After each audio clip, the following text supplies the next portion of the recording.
അവർ ആയുധത്തിലും സാഹസകൃത്യങ്ങളിലും ആശ്രയിക്കുന്നു.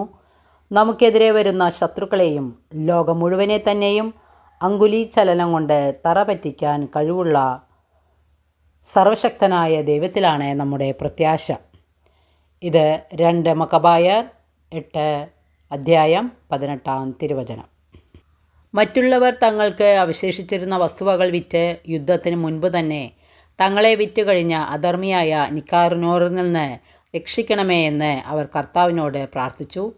തങ്ങളെ പ്രതി അല്ലെങ്കിലും കർത്താവ് പിതാക്കന്മാരോട് ചെയ്ത ഉടമ്പടിയും തങ്ങൾ ധരിക്കുന്ന അവിടുത്തെ വിശുദ്ധവും മഹനീയവുമായ നാമവും ഓർത്തെങ്കിലും ഇത് ചെയ്യണമേ എന്ന് അവർ പ്രാർത്ഥിച്ചു.